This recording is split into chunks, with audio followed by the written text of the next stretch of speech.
There were 3 bowls on the kitchen table that morning. One had soggy cereal. One had a spoon in it that wasn't ours. And the third was mine, but it was still in the cabinet, untouched. That's how I found out she wasn't sleeping alone. No cheating confession.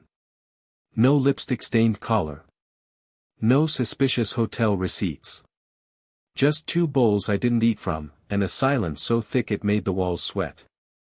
I didn't say anything. I didn't storm into the bedroom. I just stood there, holding my thermos like an idiot, pretending that maybe, she had invited a friend over for a late-night snack. But I already knew. And the weirdest part? I didn't even feel angry. I felt relieved. Because it finally made sense. The cold shoulders. The empty good nights. The locked bathroom door. The random walks she took at 10:47 p.m. in full makeup and a scarf even though it was July. All the pieces clicked into place like some cruel cosmic jigsaw puzzle. She came into the kitchen 5 minutes later. Hair wet. Hoodie zipped up. Acting like nothing had happened. She poured herself coffee, glanced at the bowls, and said, "Oh. I'll clean those up later." I didn't ask her whose spoon it was. I didn't ask her why she had to work late for the 3rd night in a row when her Etsy orders hadn't shipped in weeks. I just said, "Okay." And I walked out the door. But the story didn't start there. That was just the moment the truth stopped pretending it had a disguise. The real beginning was 6 weeks earlier, when she sat me down, no warning, no lead-up, and said, "I don't feel anything for you anymore."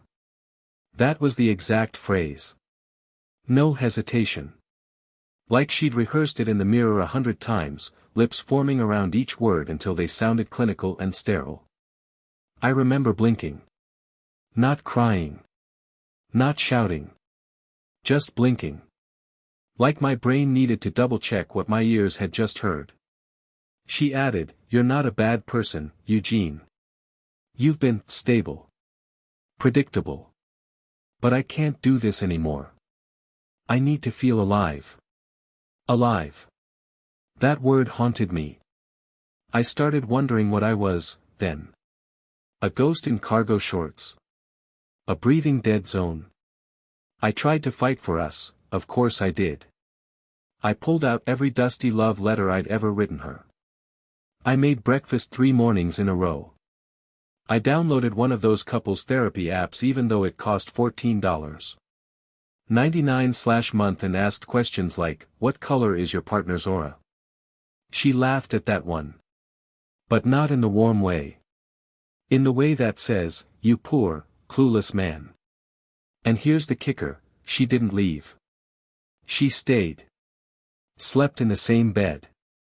Used my shampoo. Ate the meals I cooked. But her heart had packed its suitcase weeks ago.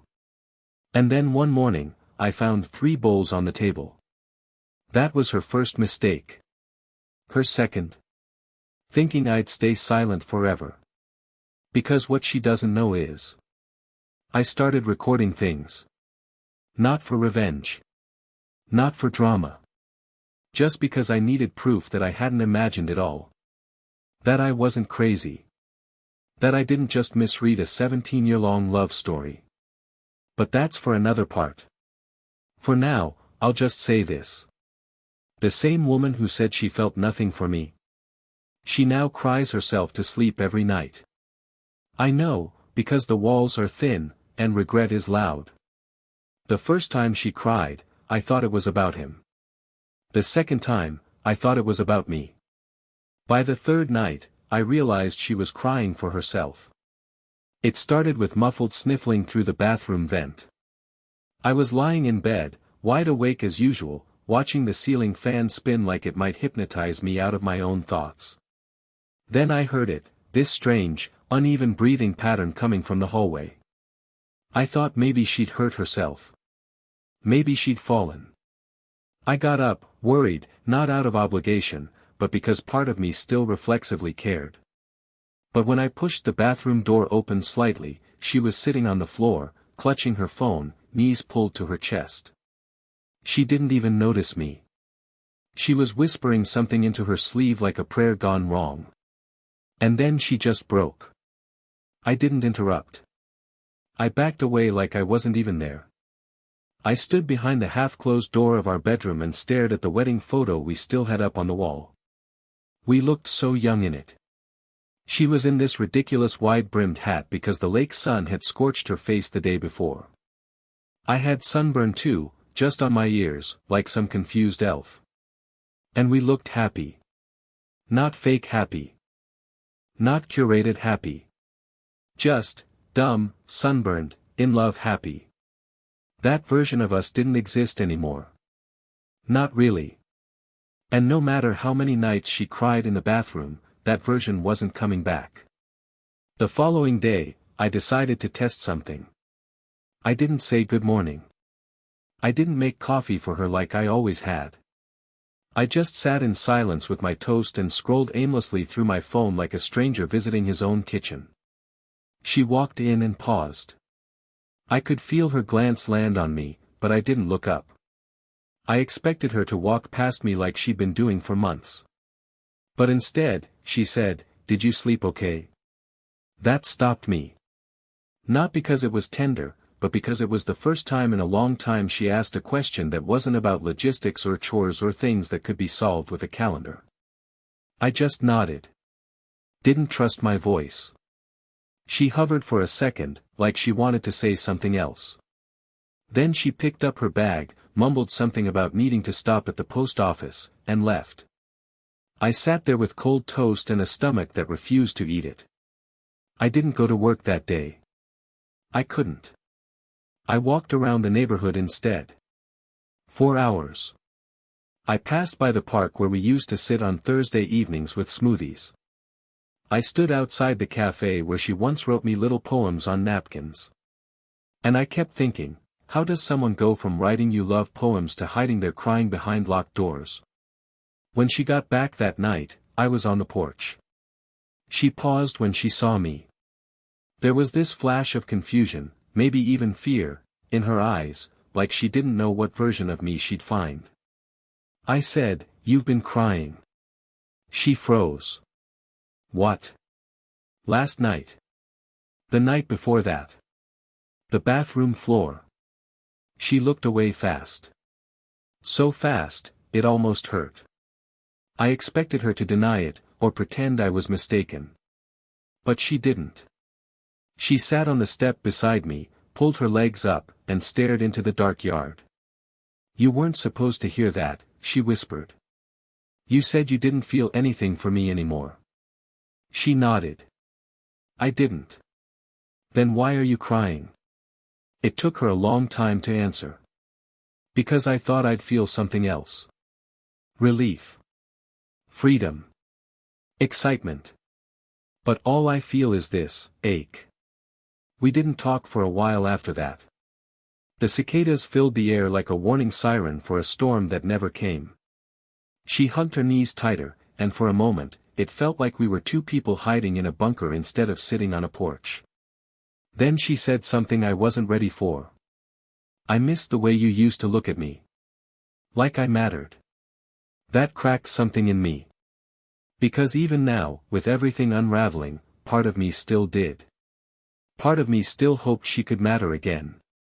But the other part, the part with the 3 bowls burned into his memory, knew better. I didn't say anything. I just stood up and went inside. And for the first time since all this began, I locked the door behind me. She didn't knock on the door that night. She just sat on the porch, barefoot, knees drawn up to her chest, staring through the screen like she wasn't sure whether she lived here anymore or just visited sometimes. I watched her from the hallway window.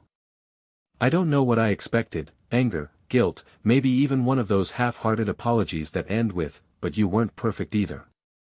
But she just sat there, quietly, as if the weight of all her choices finally pressed down hard enough to keep her still. I didn't open the door until morning. And when I did, I found her asleep in the chair, arms wrapped around herself like no one else had done it in months. I placed a blanket over her without saying anything and walked past like I was a ghost in my own home. I'd gotten good at that, disappearing without ever leaving. The shift between us wasn't loud. There was no dramatic confrontation. No flying plates. It was slower, like watching wallpaper peel 1 inch at a time. Every look she gave me now seemed calculated, searching. Like she was trying to locate the version of me she pushed too far away. The one she could maybe still reach. But I wasn't him anymore, not completely. Later that day, I was cleaning the fridge when I noticed something strange. Her favorite green tea, the one she used to order in bulk, was stocked again. I hadn't seen her drink it in months. She'd moved on to fancy sparkling tonics and drinks that looked like they were filtered through a moon rock. But here it was, lined up on the middle shelf like a quiet apology. I almost laughed. It felt like she was trying to reverse engineer her way back into the version of herself that loved me. But nostalgia doesn't fix betrayal. It just decorates it. Around 4 p.m., she asked if I wanted to take a walk. We hadn't walked together in over a year. I stared at her for a second, wondering what game she was playing, then finally said yes. Not because I wanted to hold her hand or pretend we were okay, but because I needed to see if she could say out loud what I already suspected. We didn't go far, just 2 blocks down to the abandoned greenhouse that used to be our shortcut to the corner store. It was overgrown now, wildflowers climbing through shattered windows. I stood in the grass while she kicked at a stone, like a kid who'd been caught lying about her report card. "I need to tell you something," she finally said. My stomach clenched, already bracing. "It wasn't just once," she said, eyes on the ground. "The other person, he was around more than I told you." There it was. The truth. Or at least more of it. "How long?" I asked. 5 months, she whispered. That was longer than I expected. Longer than a mistake. Long enough to make playlists together. Long enough to have inside jokes.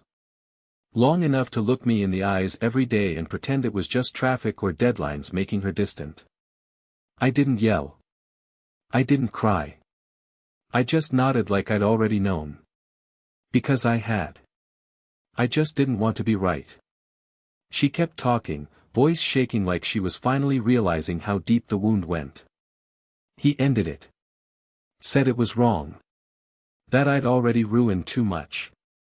That was the first time I saw her voice tremble since she told me she felt nothing for me. Not when I moved to the couch. Not when I stopped saying goodnight. But now, when her distraction, her escape, her emotional parachute, was gone, now she was unraveling. "He didn't love you either," I said quietly. That hit her harder than I expected. Her face fell, and suddenly she looked smaller, like a version of herself that never fully grew up, that thought affairs were romantic and exits would be soft.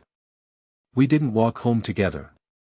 She trailed behind, head down, hands buried deep in her pockets like she could hide from herself. And me? I walked ahead, slowly, but far enough to let her feel it. The distance she created was finally surrounding her. And I was done filling it. She didn't come to bed that night. Not because I told her not to. I didn't need to. She knew. She stayed curled up on the couch, hugging a pillow I used to sleep with when I had that pinched nerve in my shoulder last winter. I think she clung to it like it still held some version of me that didn't know what I knew now. I watched the bedroom door for over an hour before I gave up and closed it. The house had a strange kind of silence. Not peaceful, not comforting, more like the silence you hear in an empty church long after the service has ended. Like something sacred had been said and forgotten. I didn't sleep much. My brain wouldn't let me. It played a loop of moments I didn't want to remember, her late-night phone brightness she used to angle away from me, the way she wore perfume even when she said she was going, just for a walk, the nights she stayed out past midnight and told me her friend Mackenzie needed her to talk through a breakup. Mackenzie had apparently broken up 6 times in 1 month. I should have known. The next morning, I found her still on the couch. She hadn't slept either, just stared at nothing, face pale, eyes red. When I walked in, she sat up slowly and asked, "Can we talk?" I poured my coffee and said, "You already did." Then I left it at that. But she didn't. She followed me into the kitchen like she couldn't let the silence win anymore. "I know you hate me," she said, her voice trembling. "I don't blame you." I turned to her and replied, "I don't hate you. That would mean I still care enough to feel something strong." That hit her harder than I expected. She backed away a little like I'd slapped her, but I hadn't raised my voice once. She looked like she wanted to cry again but was too drained to do it. I watched her open the fridge, close it, open it again, like stalling would somehow buy her time to rewrite everything. That day, she texted me 4 times while I was at work. Small things. "Do you want dinner tonight? I moved your charger to the nightstand. I'm sorry. I wish I could take it all back." I didn't respond. Not out of spite. But because I'd learned something over the last few days: apologies don't undo erosion. They don't refill the cracks they created. They just echo around them. When I got home, the house smelled different. Like pine and cinnamon. She'd lit one of her old candles. Evergreen Nostalgia. It used to be her bestseller. She stopped making it last year because she said it reminded her of a version of herself she didn't like anymore. I guess now she wanted that version back. The table was set. Nothing fancy, just soup, salad, and 2 glasses of wine. I almost didn't sit down. But something about the smell, the quiet effort of it, made me take the chair across from her. We didn't speak for a while. Just ate, slowly, like people who used to share a language but forgot how to say anything real. Then she reached for her glass and said, "I've been replaying everything in my head. Trying to find the moment it all broke." I didn't stop her. I let her speak. I thought I needed more. Something exciting, something passionate, something that didn't feel like bills and dishwashers and reminders to buy cat litter. And when he showed me attention, I thought maybe that was the answer. But it wasn't. It never was. It just made everything worse. She looked up at me. "You weren't the problem. I was." I set my spoon down, heart aching, not because of what she said, but because I had waited so long to hear something like that. And now that it came, it didn't fix anything. It just confirmed what I'd feared all along: I'd been steady in a world that rewarded chaos. I'd been loyal in a marriage that no longer respected loyalty. I'd been present in a life where she constantly looked for exits. "I never stopped loving you," she whispered. I leaned back in my chair, exhaled, and said, "Then why did you let me feel so unloved for so long?" That silence came again. That same heavy, soul-stuffing silence. And I realized something I hadn't let myself admit until right then. She could cry every night for the rest of the year. She could cook, confess, light every candle she ever poured. But the version of me who would have forgiven her with a single hug, he wasn't here anymore. And maybe that was the real tragedy. The hardest part wasn't the betrayal. It wasn't even the nights she cried, or the endless guessing game of whether I'd ever been enough for her. The hardest part was realizing I didn't recognize my own reflection anymore. 2 weeks after that awkward dinner, she started doing little things, things I thought had died months ago. She'd ask if I wanted to walk with her to the market, hum while making breakfast, leave the bathroom door cracked open like old times. But these gestures weren't healing. They were rehearsals. Like she was trying to perform the role of a wife who regrets everything, but couldn't quite land the lines. I started journaling again. Something I hadn't done since college. And every entry sounded the same: tired, hollow, spinning in circles. She's trying again. I don't know if it's real. I think I want to leave. But I'm scared I'll miss her. I hated that part the most, the part where I still missed her. One night, I came home late after taking a long drive out to the lake. I hadn't told her I was going anywhere, but when I pulled into the driveway, the porch light was on, and there she was, sitting on the steps, wrapped in one of my old flannel shirts, holding 2 cups of tea like we were back in year 3 of marriage and still knew how to love each other. "You didn't answer my texts," she said softly. "I didn't have anything to say," I replied. She handed me a cup. I took it. Out of habit. Or pity. I don't know which. "I've been thinking about that retreat," she said after a while. I froze. The retreat. Vermont. The beginning of it all. She hadn't mentioned it in over a decade. "I was terrified then," she continued. "I remember watching you eat alone on that hill.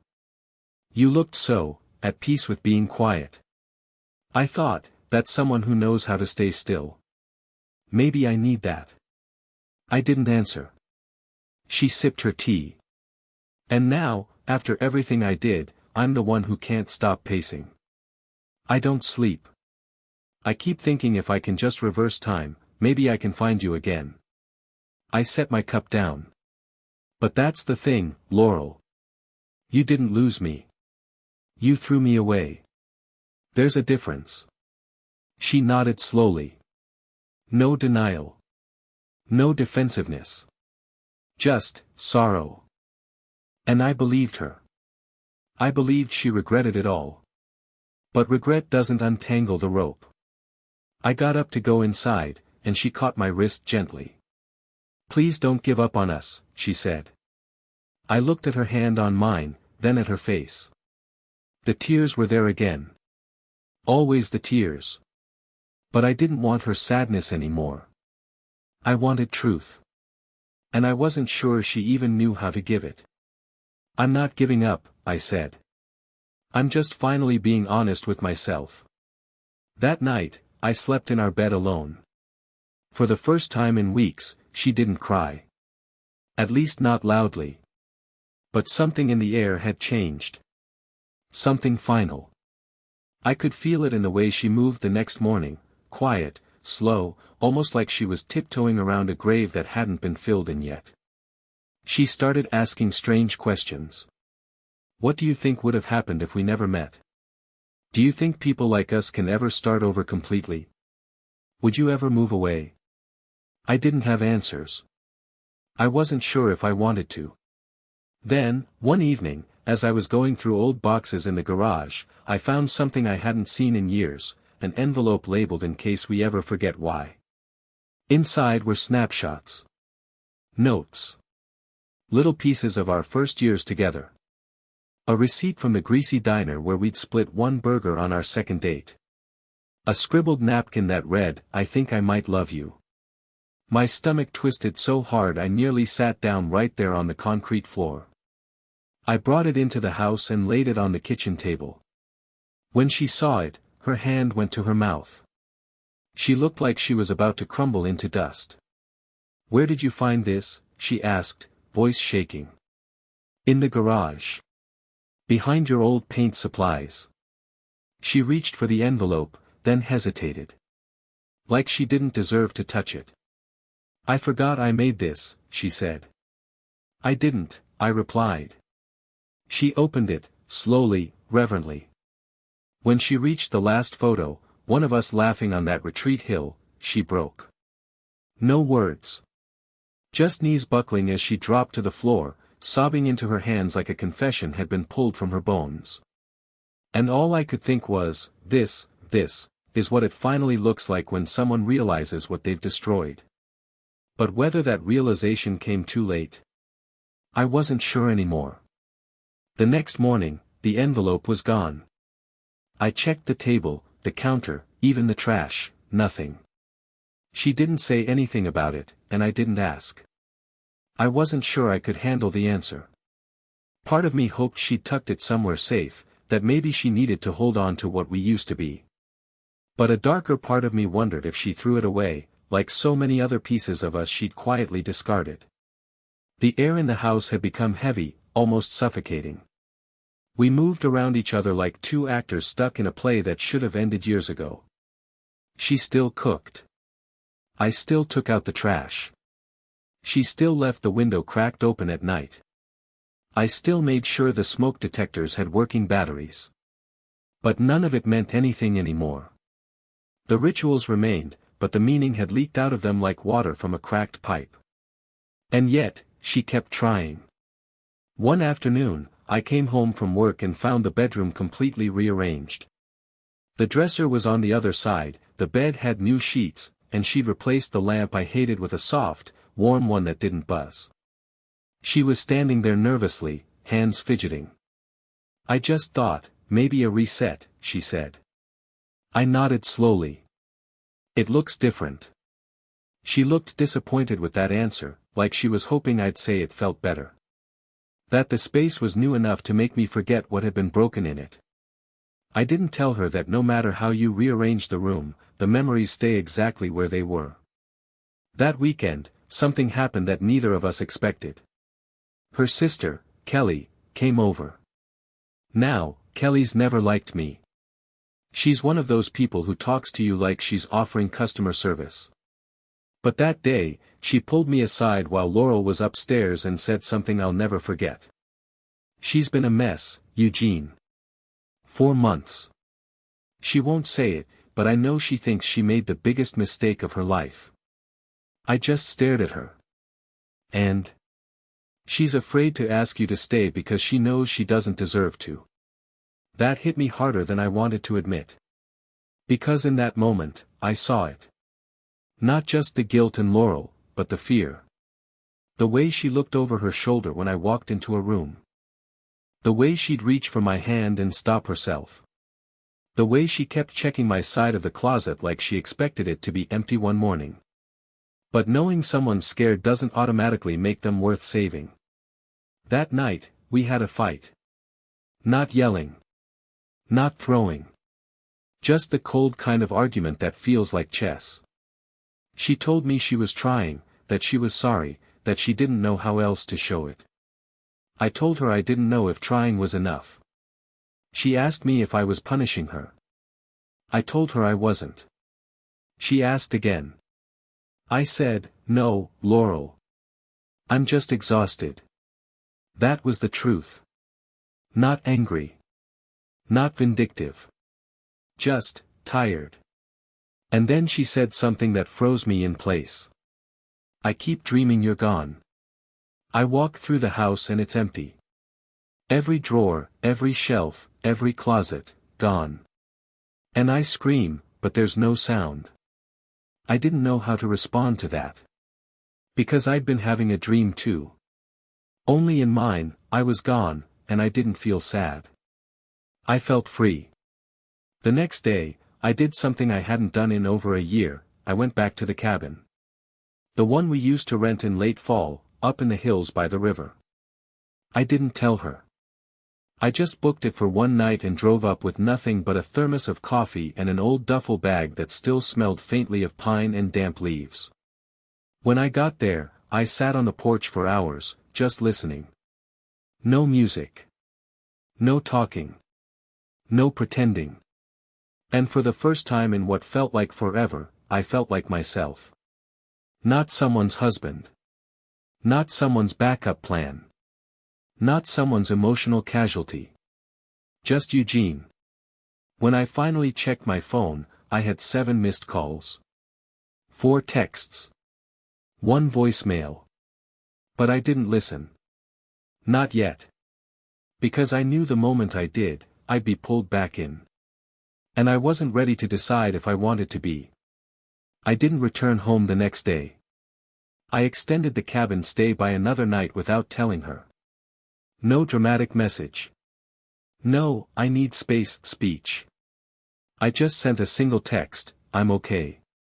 I just need to breathe." And then I turned off my phone.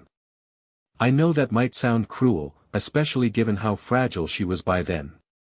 But honestly, I wasn't doing it to punish her. I was doing it to save whatever was left of me. For too long, I'd been living like a placeholder in my own life, waiting for her moods to shift, her guilt to take form, her tears to either mean something or stop altogether. That cabin, as quiet as it was, became the first place in months where I didn't feel like I was being watched for a reaction. I could sit with my thoughts, with the bitter sting of everything that had happened, and not have to hide how tired I truly was. On the second night, I lit a fire outside. The stars were scattered thick across the sky, and for the first time in years, I heard the wind in the trees without thinking of what I was supposed to fix back home. I found a stack of old books in the cabin's loft and opened one at random. Inside the front cover was a note scribbled by someone named June in 1996, "Sometimes the most loving thing you can do is leave before you start to hate." I read it at least a dozen times. It didn't sound cold to me. It sounded honest. When I finally turned my phone back on the next morning, the signal was weak, but enough for the messages to flood in. Some were short. Some were heartbreaking. But one stood out above the rest. It was a voice memo. She never sends voice messages. I waited nearly an hour before I played it. Her voice cracked almost immediately. "I know you're not ready to hear from me. And maybe I'm the last person you want to hear anything from ever again. But I have to say this, even if it's just into the void. You didn't deserve what I did. You gave me a home and a love I didn't know how to value until I threw it away like it meant nothing. And now I wake up every day knowing I burned something irreplaceable. You didn't fail me. I failed myself. And I'm sorry. I know sorry isn't enough, but it's all I have left." There was a pause. Then she whispered, "I hope you find peace, Eugene. Even if it's not with me." That was the first time she didn't ask me to come back. No guilt. No manipulation. Just surrender. And that shook me. When I did return home, it was almost sunset. The house was clean. Too clean. The scent of one of her older candles, lavender and clove, hung in the air like a memory. There was a note on the fridge. Not dramatic. Not desperate. Just a folded piece of paper with my name. Inside was a list. 10 things. I boxed up everything that belonged to us. "It's in the garage. Keep it or burn it. Your choice. I'll stay with Kelly for a while. She already said yes. The cats are yours. You were always the one they followed anyway. I cancelled the couple's therapy appointment. I'm not going to beg. I'm not going to vanish either. I hope you write again. You were always better with words than I was. I left you the key to the storage unit. There are more memories in there than I could carry. I never stopped loving you. I just stopped knowing how to show it. I'm sorry I realized all of this after it was too late." She didn't sign it. She didn't need to. The house was quiet that night. Almost painfully so. But for the first time, it wasn't filled with that heavy, uncertain energy. No eyes waiting to see how I'd react. No apologies coming down the hallway like clockwork. Just stillness. And me. Alone with the truth. Alone with choices.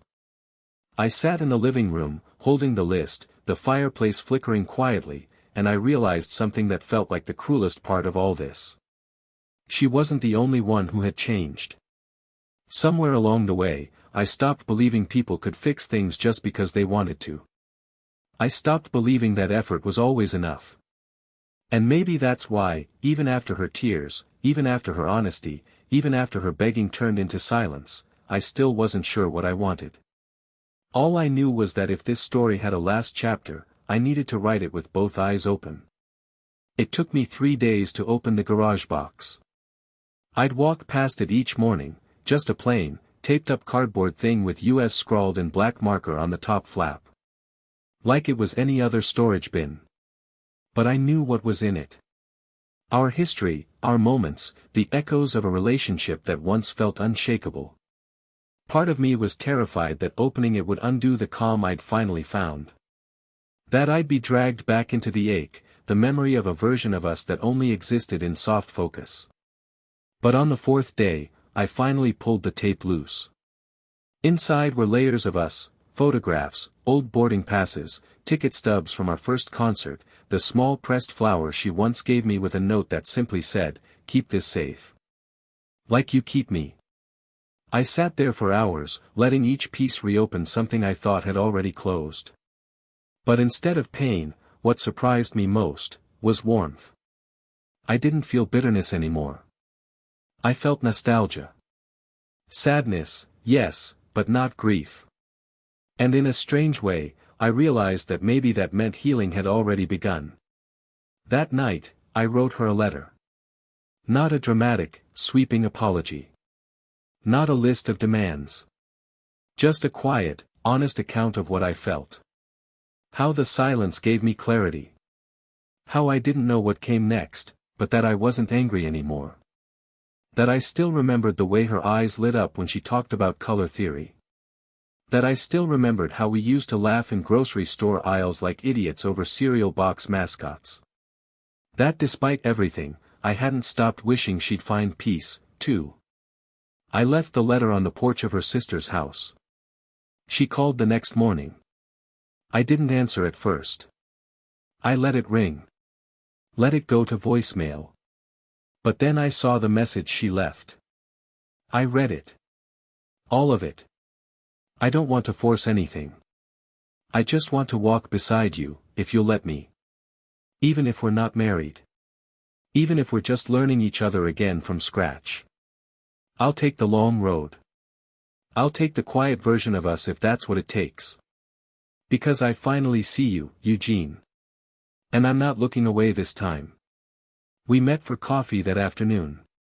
Nothing grand. No dramatic embrace. Just two people at a quiet corner table, fumbling to hold a conversation that didn't come easy anymore, but felt real. I watched her stir her tea 5 times before she said anything. Then she looked up and asked, "Can I try again?" I looked at her. And I didn't see the woman who broke me anymore. I saw the woman who stayed to help me build something back. And maybe it wouldn't be the same. Maybe it never could be. But maybe that was okay. Because this time, we weren't trying to be who we used to be. We were trying to be something better, something honest, something fragile, something earned. And for the first time in a long time, I didn't feel lost. I felt ready. So I smiled, reached across the table, and said, "We can walk." And we did. Together. Slowly. Step by step. No promises, no perfect future. Just two people who knew exactly how much it cost to get back to that table, and weren't about to waste it.